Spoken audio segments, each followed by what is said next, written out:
Bismillahirrahmanirrahim. Rabbi shrah li wa yassir li amri wahlul 'uqdatam min lisani yafqahu qawli. Assalamualaikum warahmatullahi wabarakatuh. Kali ini saya akan menjelaskan tentang pokok pembahasan pertumbuhan ekonomi. Sebelum itu, izinkan saya perkenalkan diri. Perkenalkan, nama saya Taslim dengan NIM 3512009, kelas 1A D3 Administrasi Bisnis. Nah, sebelum memasuki pokok pembahasan, saya ada satu quotes yang menurut saya tepat dengan materi ini. Bunyinya, ekonomi akan selalu bertumbuh dan menciptakan banyak peluang dan hanya orang yang berinvestasilah yang akan merasakan keuntungannya. Nah, langsung saja kita ke pokok pembahasan. Di sini ada 5 pokok pembahasan. Yang pertama, pengertian pertumbuhan ekonomi vs pembangunan ekonomi, teori pertumbuhan ekonomi, strategi pertumbuhan ekonomi, dan perhitungan pertumbuhan ekonomi. Langsung saja kita ke sub pembahasan yang pertama. Pengertian pertumbuhan ekonomi. Di sini dikatakan pertumbuhan ekonomi adalah proses di mana terjadi kenaikan produk nasional bruto real atau pendapatan nasional real. Untuk ke materi berikutnya, saya akan menjelaskan secara rinci apa itu pendapatan nasional real. Di sini dari halaman ADRA mengatakan pendapatan nasional real menunjukkan output secara keseluruhan dari barang-barang jadi dan jasa suatu negara. Nah, negara dikatakan tumbuh ekonominya jika pendapatan nasional realnya naik dari periode sebelumnya. Tingkat pertumbuhan ekonomi dihitung dari pertambahan pendapatan nasional real, yaitu produk nasional bruto real yang berlaku pada tahun ke tahun, dari tahun ke tahun. Nah, selanjutnya kita lihat data pertumbuhan ekonomi pada tahun 2018 sebesar 5,17%. Nah, kita lihat di tahun sebelumnya, yaitu kita patokan ambil dari tahun 2011, terjadi 6,17%, 2012 6,03%, 2013 5,56%, 2014 5,01%, 2015 4,88%, 2016 5,03%, 2017 5,07%, dan di 2018 5,17%. Nah, selanjutnya kita ke pokok pembahasan yang kedua, yaitu pertumbuhan ekonomi vs pembangunan ekonomi. Di sini sudah dilihat perbedaan antara pertumbuhan ekonomi dan pembangunan ekonomi. Di sini pertumbuhan ekonomi itu naiknya pendapatan per kapita, sedangkan pembangunan ekonomi naiknya pertumbuhan per kapita dari peningkatan kesejahteraan masyarakat. Sedangkan pertumbuhan ekonomi tidak disertai perubahan struktur ekonominya, sedangkan di pembangunan ekonomi itu disertai perubahan struktur perekonomian. Sedangkan pertumbuhan ekonomi naiknya itu produksi barang dan jasanya secara kuantitas, sedangkan pembangunan ekonomi itu naiknya produksi barang dan jasa PDB serta kualitas barang dan jasanya. Selanjutnya kita ke teori pertumbuhan ekonomi. Di sini ada teori menurut Smith mengatakan bahwa melihat jika sebuah perekonomian akan tumbuh berkembang apabila pendapatan peningkatan suatu penduduk akan memperluas pasar dan mendorong spesialisasi. Nah, kita lihat analogi spesialisasi menurut Smith di sini, administrasi, manajemen, komponen, bahasa Inggris, dan AN. Selanjutnya, menurut teori David Ricardo, pertumbuhan penduduk yang terlalu tinggi dapat memicu membludaknya tenaga kerja. Tenaga kerja yang membludak tersebut akan memicu pendapatan upah yang menurun, di mana upah itu hanya dapat digunakan untuk membiayai tingkat hidup minimum atau subsistence level.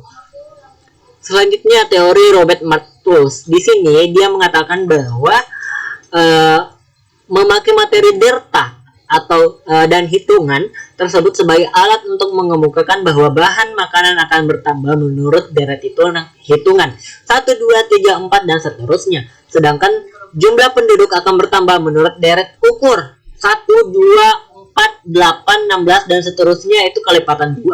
Hal itu menyebabkan bahan makanan akan tidak cukup jika menghidupi penduduk akan berlangsung kelaparan sampai masyarakat hidup terhadap tingkat subsistens pas-pasan, serta perekonomian akan mengalami kemadegan. Selanjutnya, model teori Holodomor. Teori ini menekankan pada konsep tingkat pertumbuhan natural. Faktor produksi tenaga kerja diperhitungkan serta kenaikan efisiensi karena pendidikan dan latihan. Selanjutnya, pertumbuhan ekonomi menurut Slow Neo Klasik. Menurut penjelasan dari Slow, dalam jangka waktu yang panjang, tingkat tabungan yang akan mampu menentukan modal dalam proses suatu produksi. Berarti semakin tinggi dari tingkat tabungan, maka semakin tinggi juga modal serta output yang dihasilkan. Nah, selanjutnya menurut model pertumbuhan Lewis. Model ini merupakan model yang khusus menerangkan kasus negara sedang berkembang atau banyak penduduknya. Tekanannya adalah pada perpindahan kelebihan penduduk di sektor pertanian serta sektor modern kapitalis industri yang dibiayai serta surplus keuntungan. Kita lihat model ekonomi Rousseau di sini. Yang pertama, traditional society, traditional state, take off, drive to minority, high mass competition, consumption. Selanjutnya, teori pertumbuhan ekonomi menurut Karl Bucher. Di sini ada 4. Yang pertama, rumah tangga tertutup, rumah tangga kota, rumah tangga bangsa, dan rumah tangga dunia. Selanjutnya kita beralih ke model pertumbuhan teori Kuhnsen. Kuhnsen mengatakan bahwa pertumbuhan ekonomi dapat diraih oleh 3 faktor ini: peningkatan persediaan barang terus-menerus, perkembangan teknologi, penggunaan teknologi secara efektif dan efisien. Nah, kita bisa lihat di sini tren pola pertumbuhan ekonomi ada 7.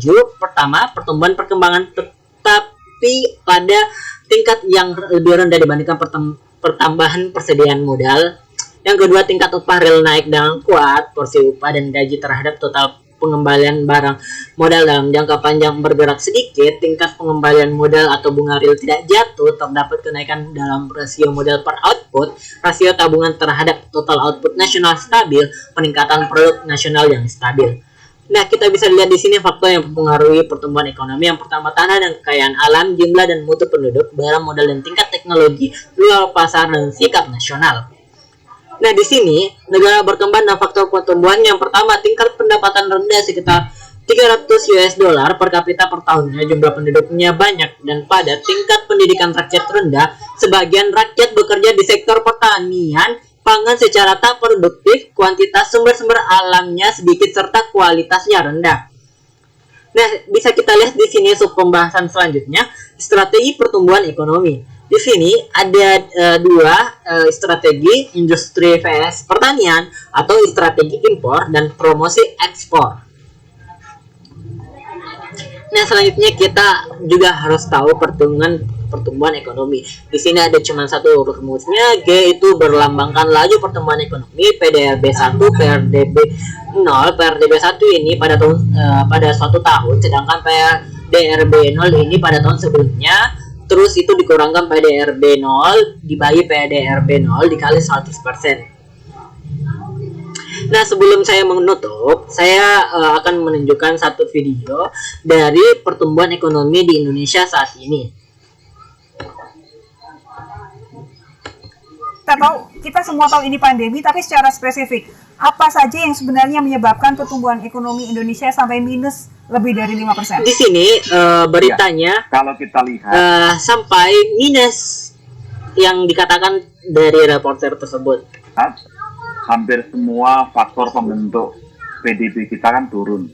Misalnya konsumsi rumah tangga turun sampai minus 5,5%. Konsumsi rumah tangga di sini turun sampai 5,5%. Dan ini yang paling diandalkan selama ini. Lalu government spending juga turun minus 6,9%, dan investasi juga turun minus 8,6%. Investasi juga turun di sini di dalam berita pertumbuhan ekonomi Indonesia saat ini. Artinya memang COVID ini membuat ekonomi lumpuh, aktivitas terhenti, sehingga sektor-sektor yang biasanya menjadi andalan pertumbuhan ekonomi juga terdampak. Ini kelihatan dari 2 sektor unggulan, yaitu transportasi pergudangan dan makanan minuman. Betul-betul memang ini dampak COVID. Lalu yang kedua, dari sisi belanja pemerintah, memang di kuartal 2 belum cukup efektif karena masih fokus di realokasi anggaran, refocusing, dan penyelesaian postur anggaran pasca Perpu. Ya, ya. Tapi begini, ini kan kita belum bisa sebut ini sebagai resesi penuh karena baru 1 triwulan ya, di triwulan kedua tahun 2020. Intinya adalah bagaimana supaya nanti triwulan ketiga tahun 2020 tidak semakin dalam lagi. Nah, apa kira-kira yang saat ini akan dilakukan oleh pemerintah supaya kita tidak semakin terpuruk, jadi benar-benar resmi resesi begitu?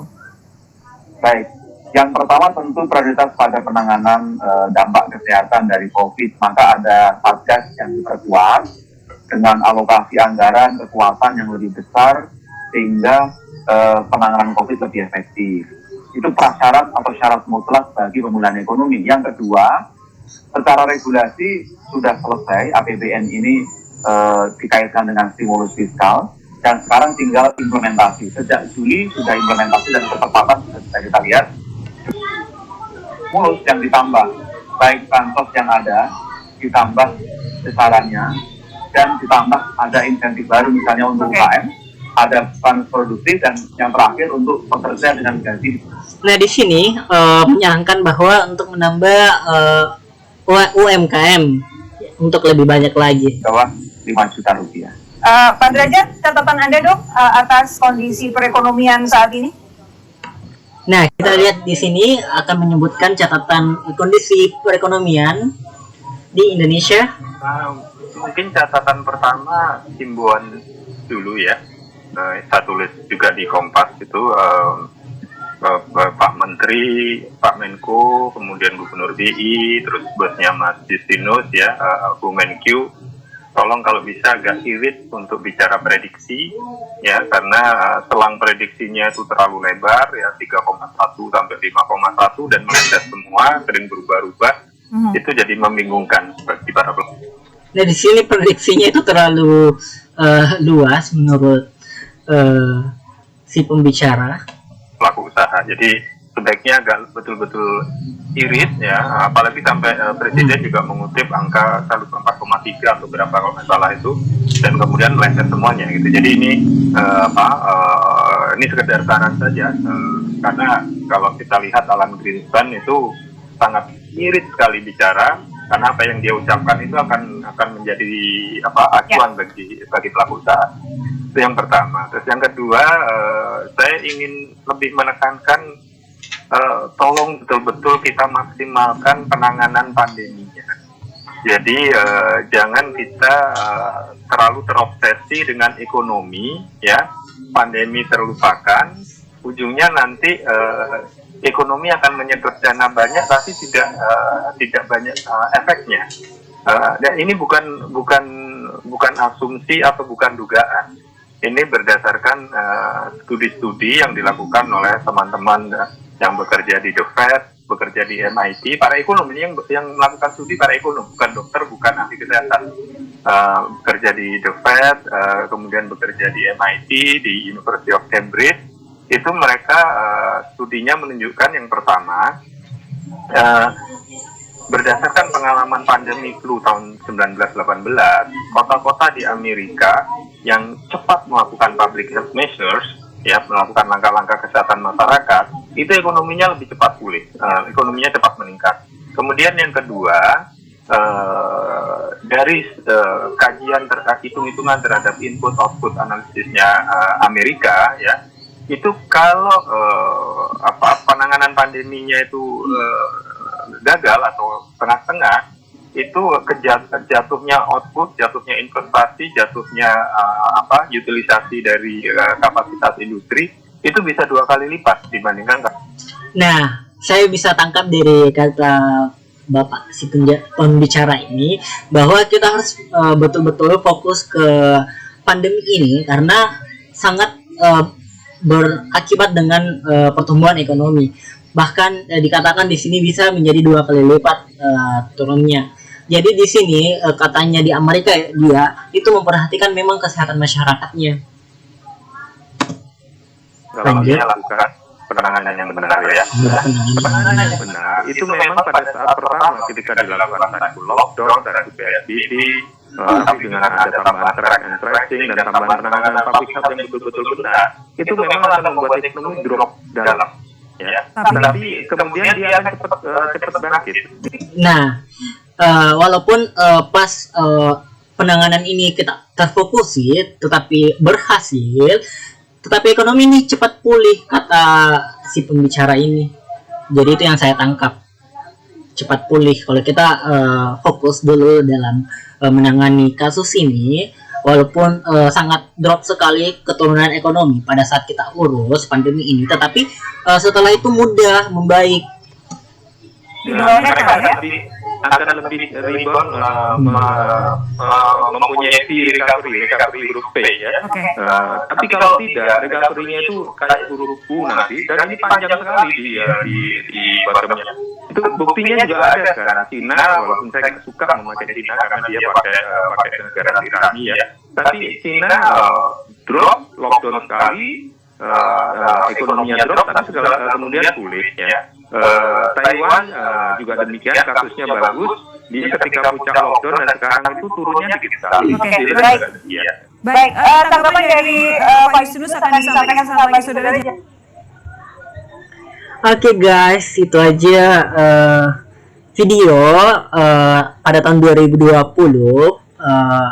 laporan tentang pertumbuhan ekonomi di negara kita itu minus sebesar 5,32 minus 5%, 5,32%.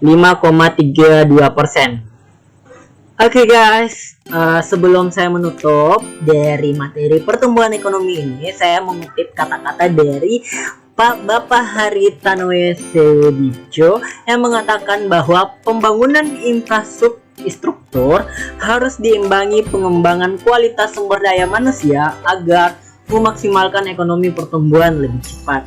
Saya Taslim mengucapkan lebih dan kurangnya mohon dimaafkan. Assalamualaikum warahmatullahi wabarakatuh.